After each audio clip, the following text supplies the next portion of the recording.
బాలయ్య బాబు సినిమాల్లోనే కాదు నిజ జీవితంలో కూడా కామెడీ చేసేస్తున్నాడండి బాబు. హిందూపురం టీడీపీ ఎమ్మెల్యే అభ్యర్థిగా బరిలో ఉన్న బాలకృష్ణ ప్రచారంలో బాగా బిజీ అయిపోయారు. అయితే ఎన్నికల ప్రచారంలో పోటాపోటీగా మామ అల్లుడు అదేనండి బాలకృష్ణ, లోకేష్ తడబడుతూ ప్రచారంలో మాట్లాడేస్తూ నవ్వులు పూయిస్తున్నారు. దీంతో టీడీపీ శ్రేణులు తలలు కొట్టుకుంటున్నారు.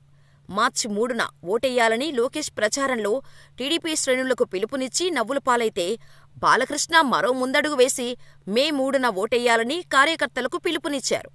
విజయనగరం జిల్లా చీపురుపల్లిలో నిర్వహించిన ప్రచార కార్యక్రమంలో బాలయ్యబాబు ఈ కామెడీ చేశారు.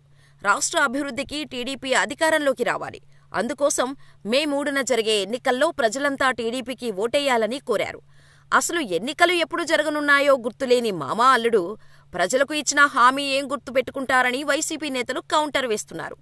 1979లో ఇందిరాగాంధీ హయాంలో గ్రామీణ విద్యుత్ సహకార సంఘం ఏర్పాటు చేస్తే టీడీపీ హయాంలో ఏర్పాటు చేశామని చెప్పి కామెడీ చేశారు బాలయ్య.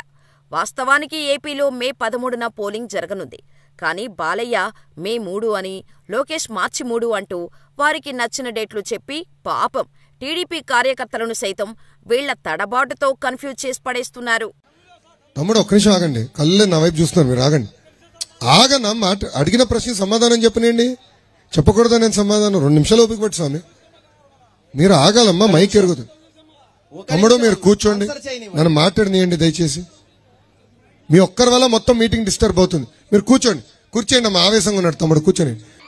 ఆనాడు బ్రిటిషర్ల పైన పోరాడిన మొత్తడి అలానే ఎన్నాలని హైదరాబాద్, బెంగళూరు, చెన్నైకి వెళ్తాం.